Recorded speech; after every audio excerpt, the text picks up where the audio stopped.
Hey guys, this is Hell Hades. This is a Raid Shadow Legends video. Guys, I'm on the test server. I'm able to try out the new boss. I'm able to look at some of the new quality of life changes that are going on.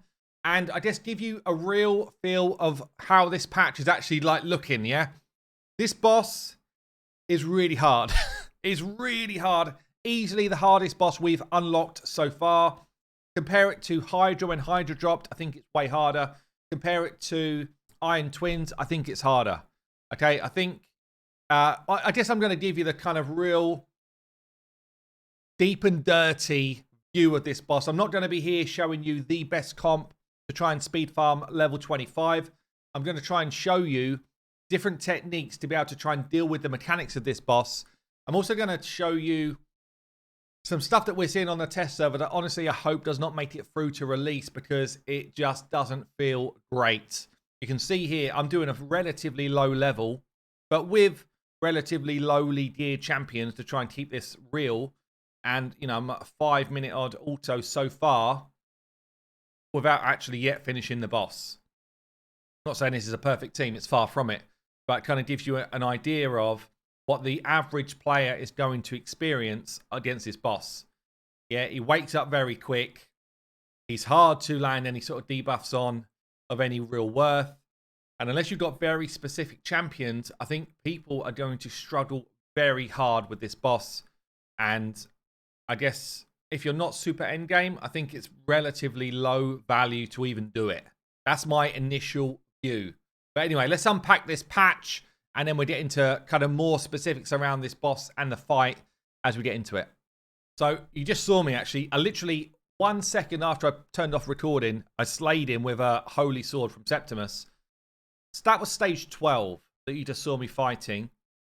And we got 9 lesser oil out of stage 12. Yeah, one run, 7,000 silver. It cost me 14 energy. I think that most people will be farming low levels.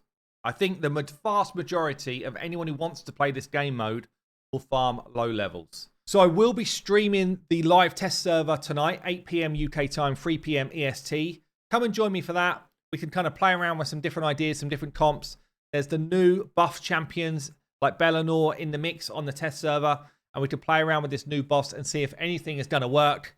Let's have a look round the test server today. Let's get into kind of the mechanics of upgrading pieces then. So basically, if it's a 5-star piece, it's a cost. If it's a 6-star piece, it's a cost. Yeah, and it doesn't matter what type of piece of gear it is. Let's move me out of the way. So upgrading this piece here, we can ascend it now. 5-star is going to cost me 45 small essence to just unlock what the additional ascension bonus is going to be. The good thing here is it's cheap source, or it's cheaper to just unlock and decide, do I want to progress with this at all in the future? Getting flat defense on this attack piece here with crit rate, crit damage, it would do no benefit for the type of piece that I've got here in terms of me taking it any further. You know, instantly that's going to be a crap piece. Whereas I compare it to this set of gloves here, which I want to be more crit damage really as the ascension bonus. Yeah, a 6-star piece like this one cost me 60 base small essence to unlock the bonus. You would only ever do this first, and you check it, and you get flat HP, and you're like that. No worries, I don't have to put any more into that. It doesn't mean that piece has suddenly become bad.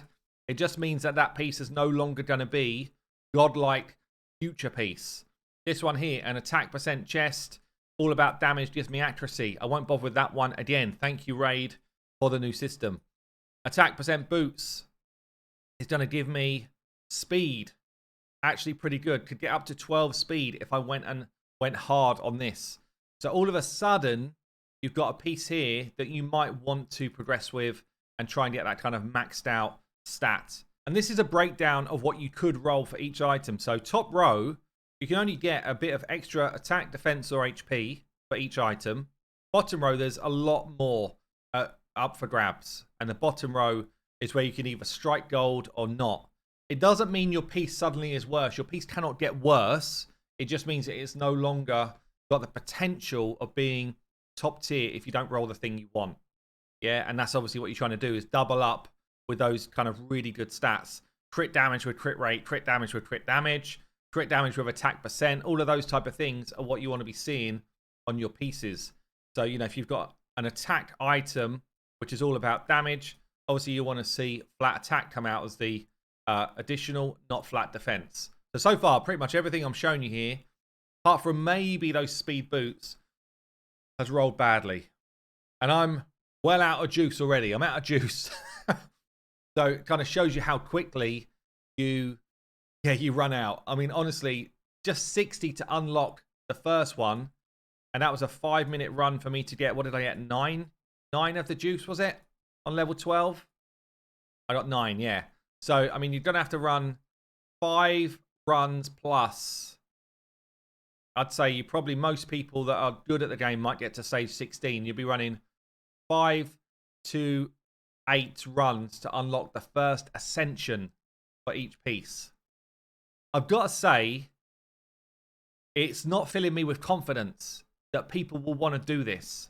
That's my initial gut feel, is like, I do not have confidence that people are going to want to do this dungeon based on just the numbers. Before we even get into, is it a fun dungeon, all that type of stuff, it's not filling me with confidence that people will feel that's an acceptable grind, you know, especially when it's using your energy.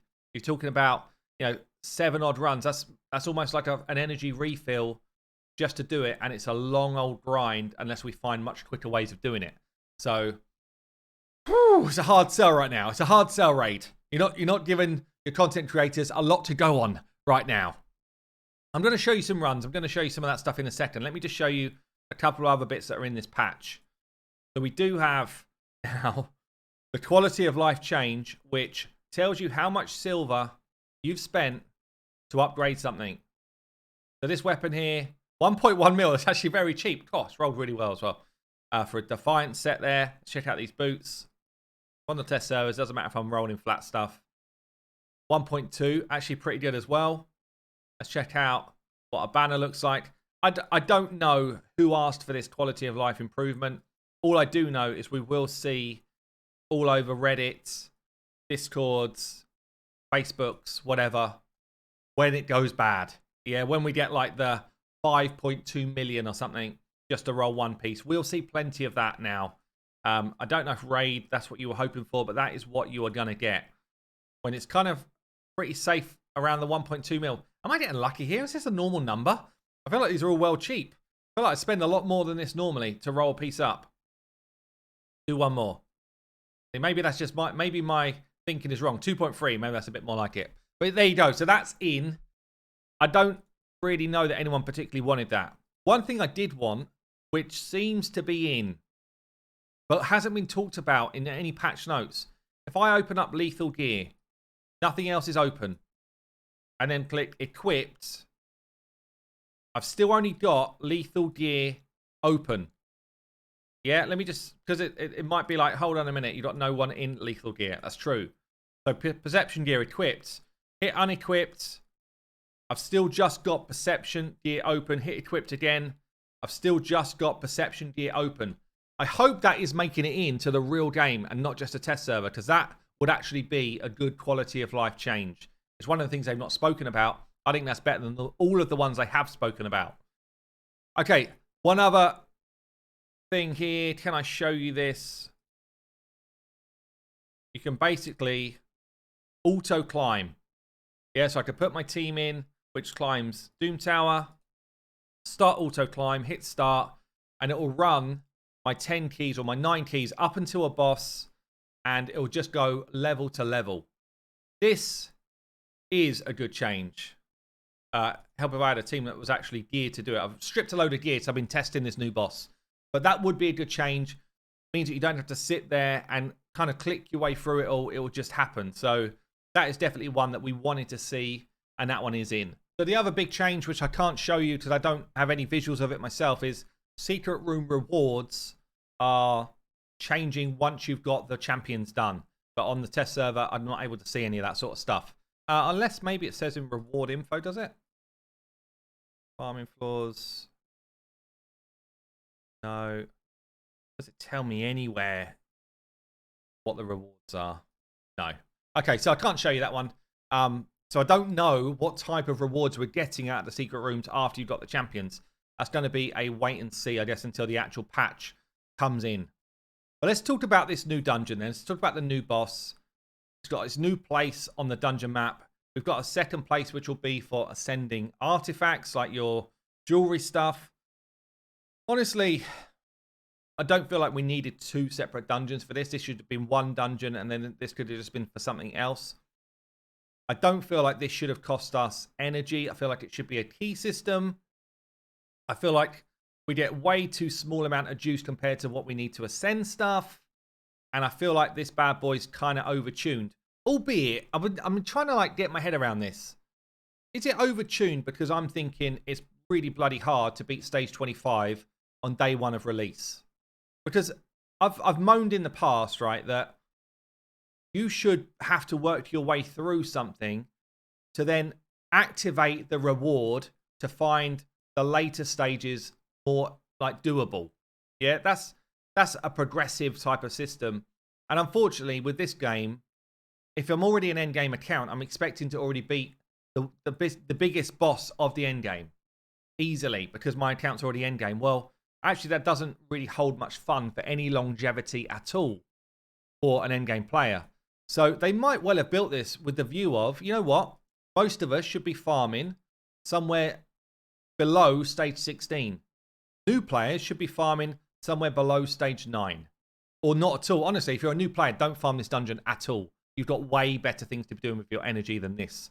Like, tons. Everything else in the game is before this for you. But yeah, as someone on my account level, actually this stuff would enhance my champs. So, you know, where should I be farming and what should I be doing? I'm going to show you a couple of the kind of mechanics.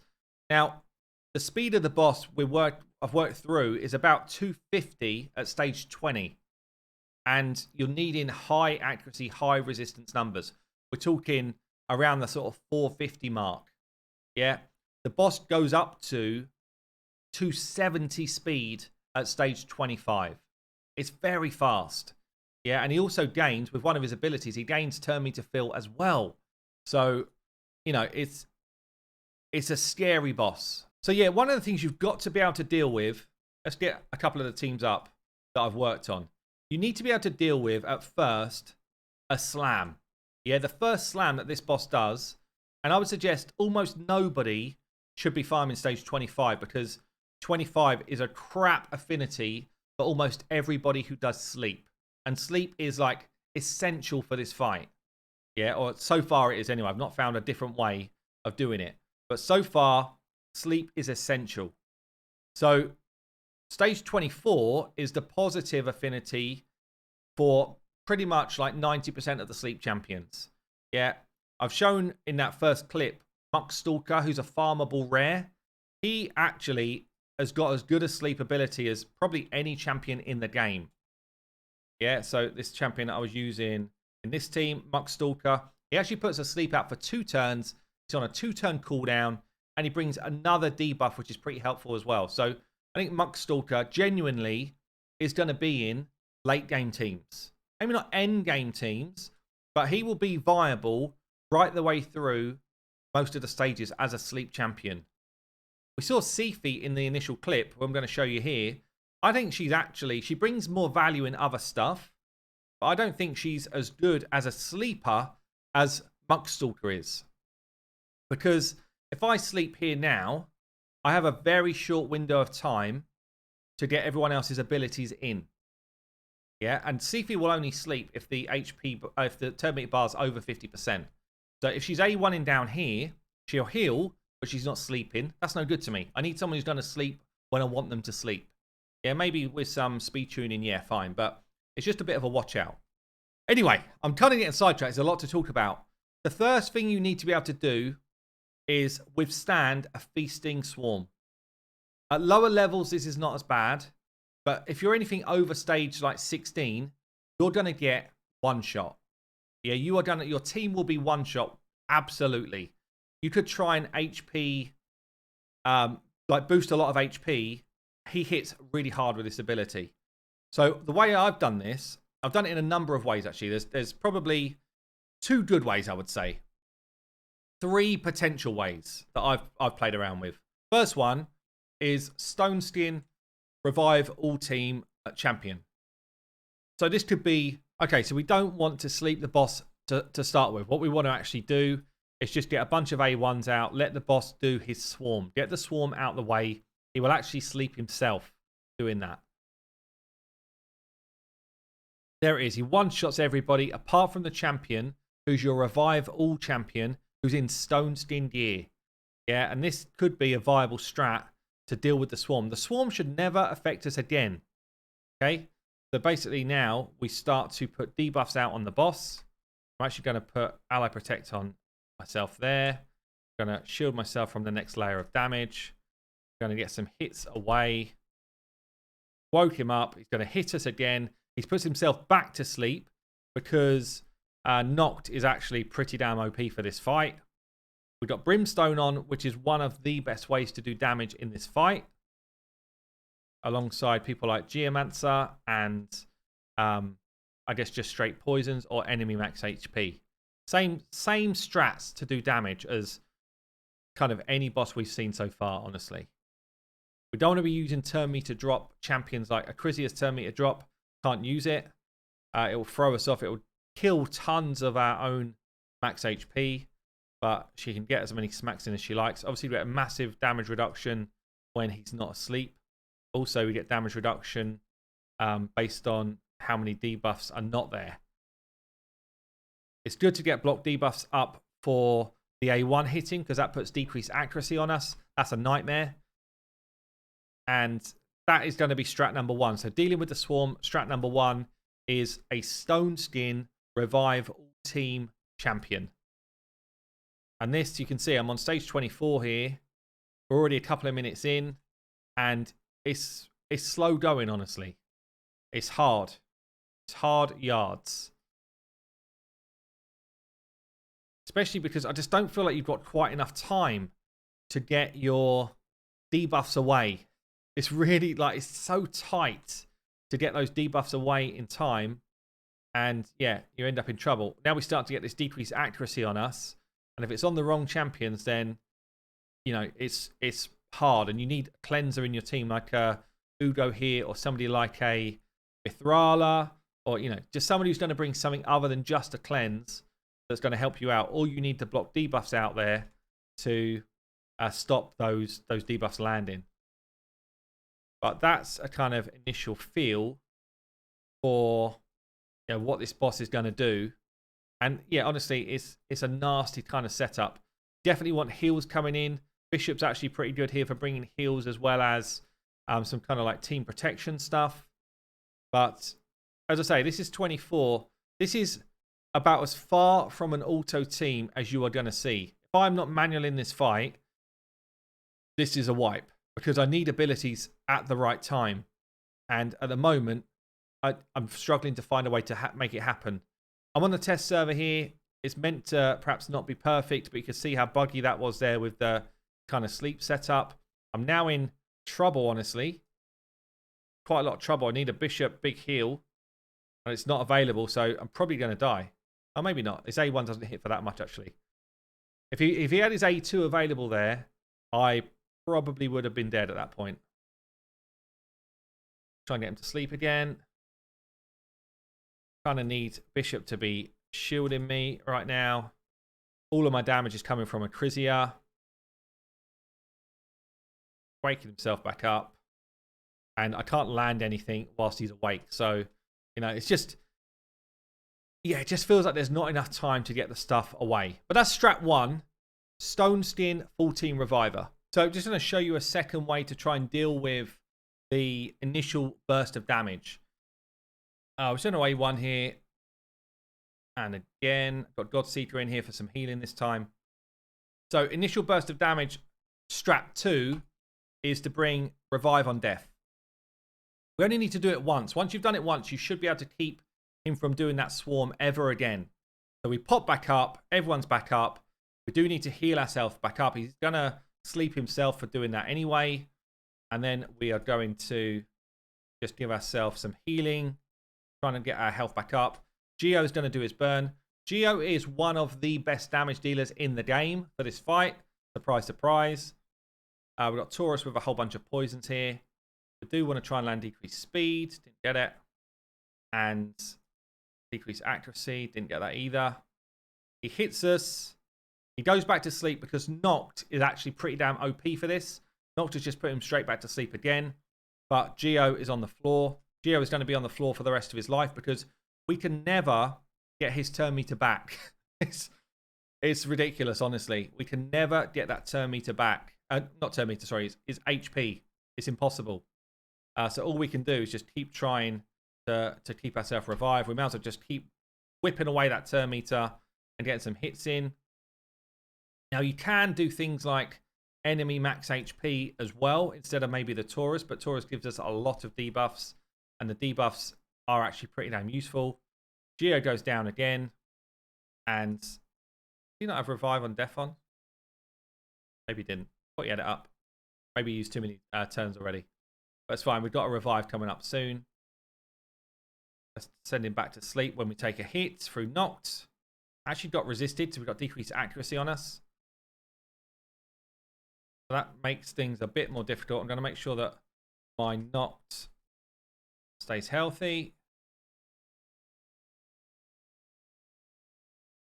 Try and get a sleep away here. Got resisted because of accuracy check. Don't think I need my revive on death right now. Do need my Geo back up. I should have played his poison there. That was dumb.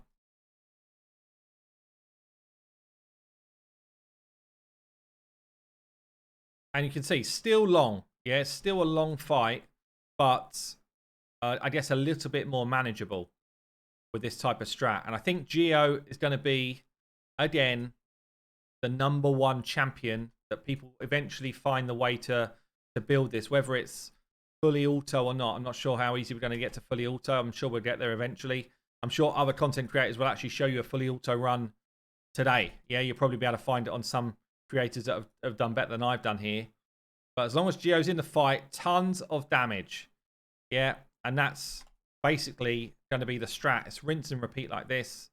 So that's strat #2. Okay, then the third strat around dealing with this smash, the initial smash, is basically Godseeker and a full team reviver. So you've got 2 revivers in the team.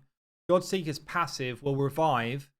If everyone dies at the same time, it will revive the leader. And you need your AoE team reviver. So it could be an Uko, could be a DJ, could be, again, there's probably like 5 or 6. Yeah, full team revivers. This one is Duchess. We put Duchess to then bring the full team revive. We're then going with a heal. He's asleep. We want to go through our kind of almost the same as what you just saw a second ago. Get debuffs out there. Protect your team as best you can. Don't need to re-sleep with my Muck Stalker right now. Armor Gut, you're just doing A2s whenever you can. If he's actually asleep, you do quite a lot of damage with an Armor Gut A2. So again, he could be a viable damage dealer. Just woke himself up, so I can't re-sleep with my Muck Stalker right now. No point me even trying. Going with an A1, save it. His A2 hits hard as well. See that there? We've got less healing mechanics in this squad, but keep going.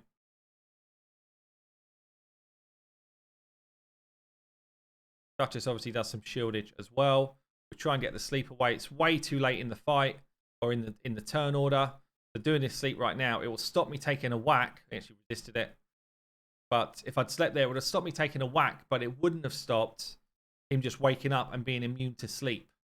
And that's really the biggest challenge. He's only level 50 here, so I've probably not got him geared to do 25 stuff, honestly. But that is the kind of 3 techniques of dealing with the swarm. And I think once you've dealt with the swarm, as long as you've got enough stats for the level of fight that you're doing, you can keep the swarm at bay for the whole fight. Yeah, it's definitely possible. Like if I was to take that same team, and I would recommend most people should be looking at like stage 16, 17. If I was to take this team down here, hopefully I've got enough accuracy in my Muck Stalker for this. Same opener. And you'll see the difference here at 16, 17.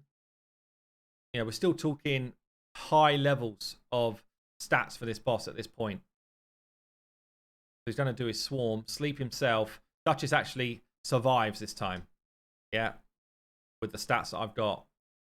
But we're basically on the same cycle. I think Taurus might end up being sort of semi-OP for this. I think Dijama is also going to be pretty damn OP for this. Obviously, Duchess is. She's going to be built to do this well.